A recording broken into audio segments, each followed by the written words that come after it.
There is a power that moves silently through the world. It is not loud, it does not clamor for attention, it does not beg for applause. Yet, when it enters a room, everything shifts. Heads turn, eyes watch, hearts sense it, before the mind even understands. Why? It is the power of presence. The kind of presence that commands respect without ever having to speak, and make no mistake. In this world of endless noise, of voices shouting to be heard, of egos battling for a sliver of attention, the one who can command respect without words will always stand above the rest. Because the loudest voice is not the most powerful. The strongest argument is not the most convincing. The man who controls the room is not always the one who dominates the conversation. True power radiates from within. It is built, layer by layer, through the daily disciplines, unseen sacrifices, and unwavering commitment to mastering yourself first. And when you achieve this mastery, respect follows you like a shadow. Not because you demanded it, not because you chased it, but because you became it. Look at history's greatest figures. Abraham Lincoln, once mocked, doubted, underestimated, rose not through fiery rhetoric alone, but through presence, a steady gaze, a humble strength, a relentless refusal to bend to noise. Henry Ford did not win the respect of the world through eloquence. He won it by showing the world a vision and then executing when others only talked. Thomas Edison wasn't the loudest man in the room, but when he entered, all knew. Here stands a man of relentless resolve, and that is the lesson. It is not the noise that commands respect. It is the weight of the individual. Your presence speaks before your voice ever does. Your energy introduces you before your words. And if you want to command respect without speaking, you must first build a foundation worthy of that respect. That foundation begins in the mind. Because your mind, left untamed, is a house divided, full of doubt, insecurity, distraction. But the mind forged through discipline becomes an unshakable fortress. When you walk into a room with mental clarity, focused intention, and inner calm, people feel it. They feel the one who is not chasing approval, the one who is not trying to prove anything, the one who knows who they are and where they are going. You cannot fake this energy. Many try. They adorn themselves with fashion, false confidence, borrowed language. But the room knows. It senses the difference between posture and power. Power is silent because it has nothing to prove. But to build this power, you must embrace the discipline of quiet work. You must become relentless in mastering your craft without broadcasting your progress. The world respects the one who shows results, not intentions. It respects the one who acts consistently, not the one who announces loudly. Carnegie built empires not through empty promises, but through unseen effort, through silent decades of mastery. Disney became an immortal creator not because he shouted his dreams from rooftops, but because he executed them with a relentless inner fire while the world doubted him. You must become like this. Train in silence, develop in darkness, move with purpose. When your results appear, they will speak volumes and require no explanation. The world respects what it cannot predict. It respects what it cannot fully understand. It respects the man who moves in silence, because such a man cannot be controlled. And understand this: the way you carry yourself matters.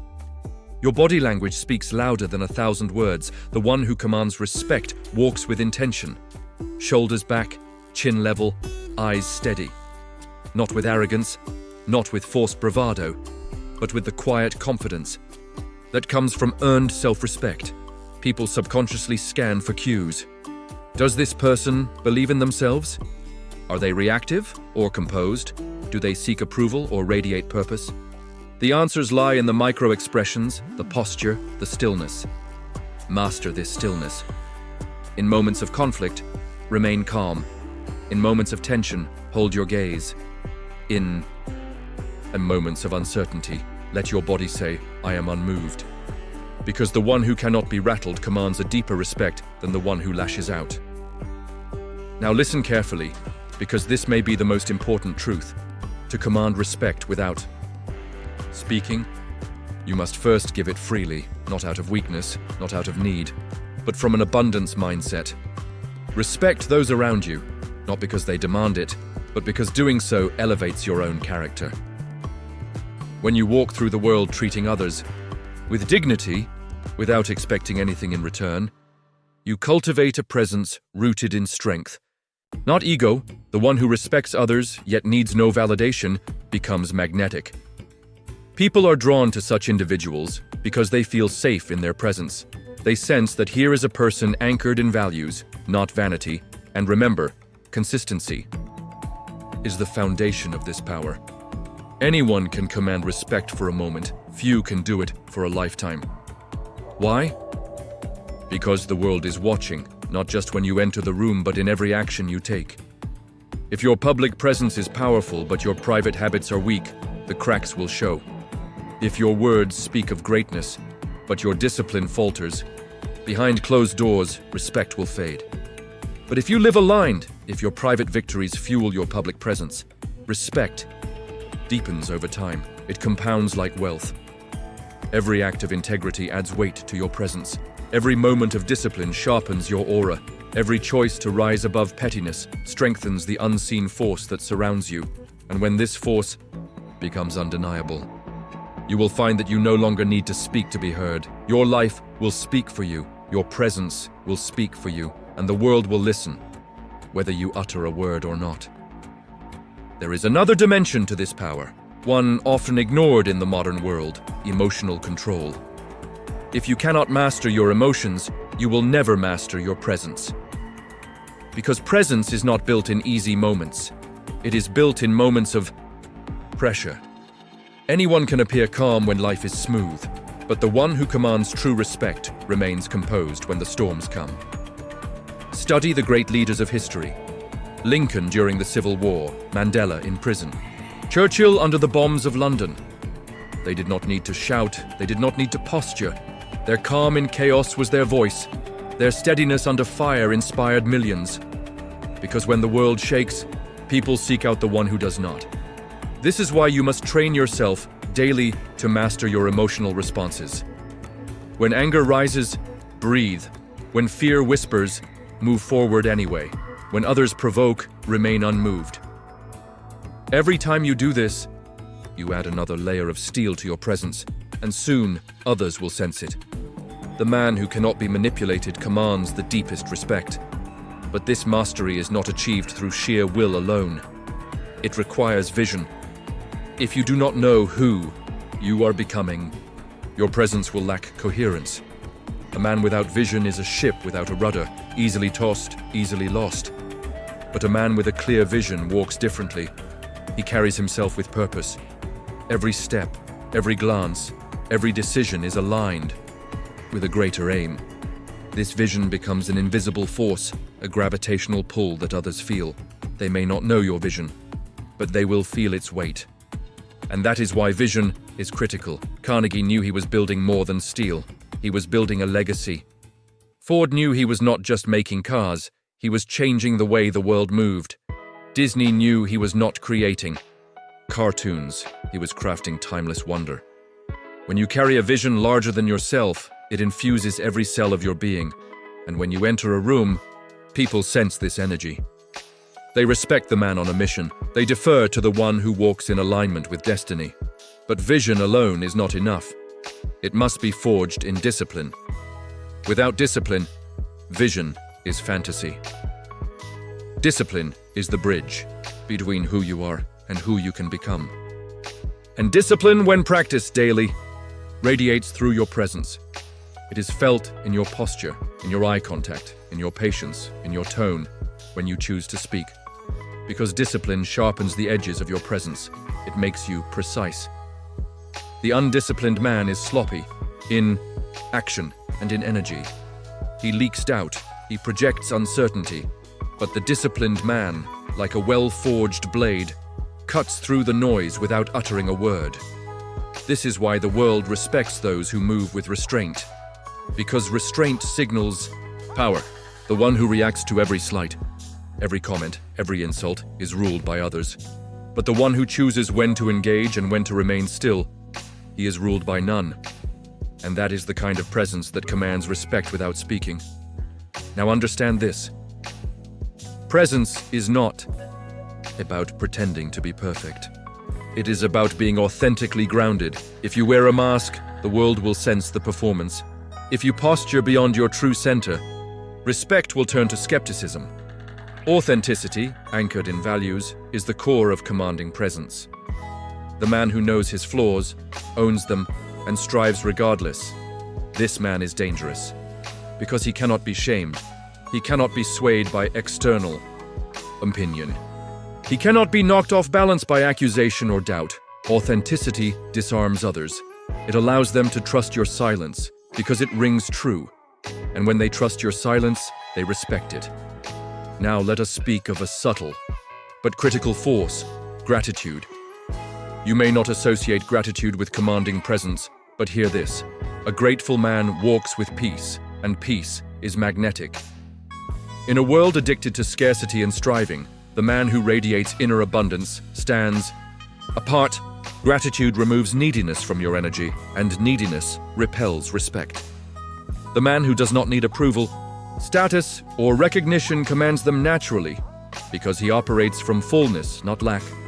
When you walk into a room grateful for who you are and what you have built, not desperate for validation, people sense your wholeness, and they respect.